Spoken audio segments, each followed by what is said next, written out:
Assalamualaikum warahmatullahi wabarakatuh.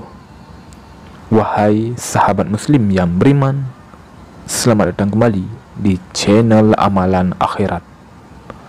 Allahumma salli ala Sayyidina Muhammad wa ala ali Sayyidina Muhammad.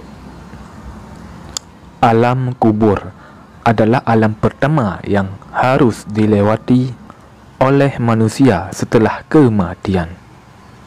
Alam kubur adalah alam barzakh. Ini merupakan tempat sementara seseorang setelah mati sambil menunggu datangnya hari kiamat tiba dan dihisab di akhirat kelak. Di dalam hadis, Rasulullah SAW juga telah menjelaskan bahawa kubur merupakan salah satu tempat yang akan membuat orang-orang berlaku maksiat mendapatkan siksa yang pedih. Karena hal tersebut, maka sangat dianjurkan kepada kita umat muslim untuk selalu mendekatkan diri kepada Allah Subhanahu wa taala. Selain itu, usahakan untuk menjauhi perkara-perkara yang menjadi larangannya. Lalu, apa saja amalan-amalan yang menjadi penerang dan menjadi penyelamat dalam menghadapi siksa kubur? Adapun yang pertama, selalu menjaga salat 5 waktu. Salat merupakan amalan yang paling utama dan menjadi kewajiban seorang muslim. Maka dari itu, barang siapa yang menjaga salatnya, maka mereka akan mendapatkan pahala. Demikian dengan orang-orang yang mengabaikannya, maka akan mendapatkan dosa dan siksa kubur yang amat pedih. Na'udzubillah. Yang kedua, membaca surat Al-Ikhlas saat berada dalam kesakitan yang berujung kematian. Perkara yang dapat menyelamatkan kita dari siksa kubur yang selanjutnya adalah membaca surat Al-Ikhlas. Bahkan Rasulullah SAW di dalam hadisnya telah menegaskan bahawa orang-orang yang membaca surat Al-Ikhlas dalam kesakitan menuju kematian akan terhindar dari himpitan kubur. Yang ketiga, membaca surat Al-Muluk setiap malam atau setidaknya pada hari Jumat atau malam Jumat.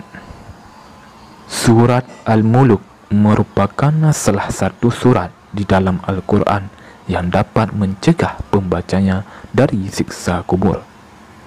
Bahkan Rasulullah SAW menyebut surat ini sebagai Al-Mani'ah, atau dalam bahasa Indonesia berarti pencegah atau pencegahan dari siksaan.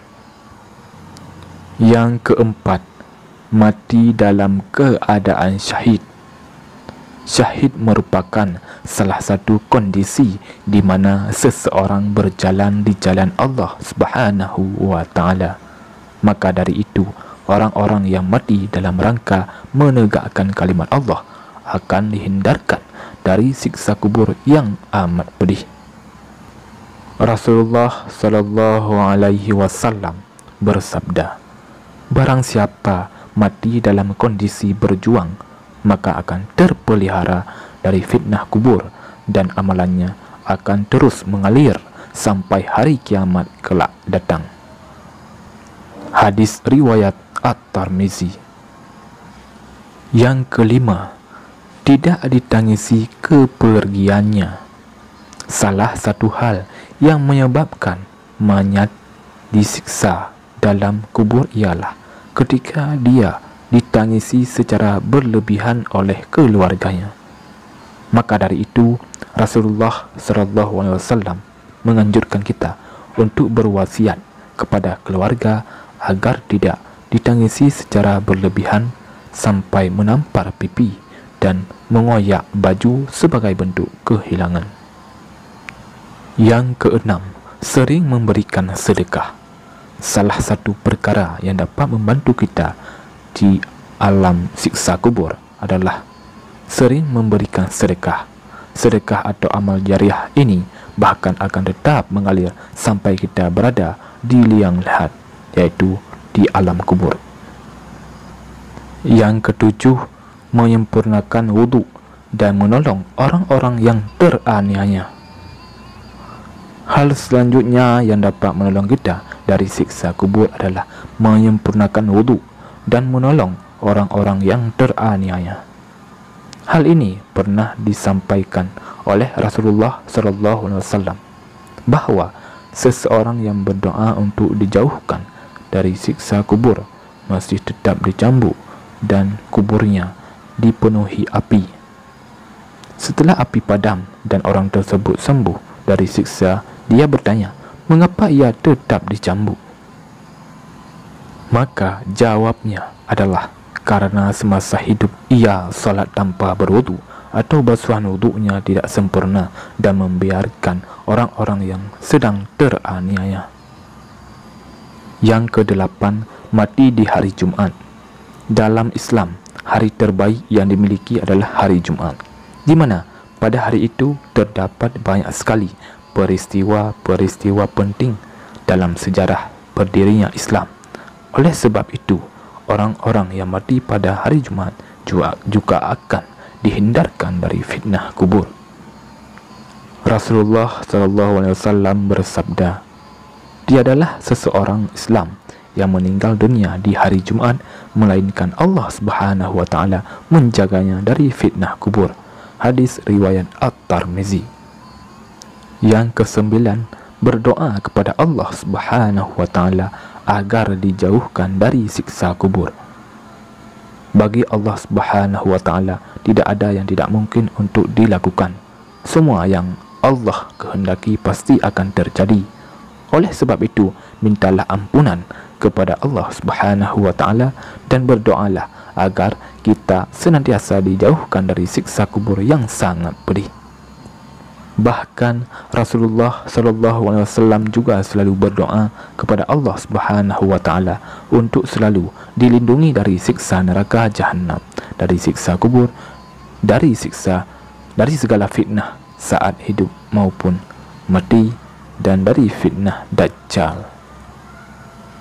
Yang ke-10, pengingat bahawa kematian dan siksa kubur itu kepastian. Sebagai seorang Muslim, sudah seharusnya kita selalu mengingat bahawa kematian dan siksa kubur itu ada.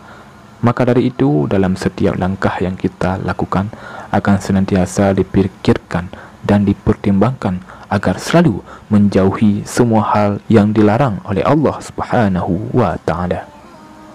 Dengan membayangkan betapa pedihnya berada di dalam kubur dengan rasa sunyi dan sepi, terlebih lagi ditambah dengan siksa kubur, akan memberikan kesadaran kepada kita untuk senantiasa bertakwa dan beribadah kepada Allah Subhanahu wa taala.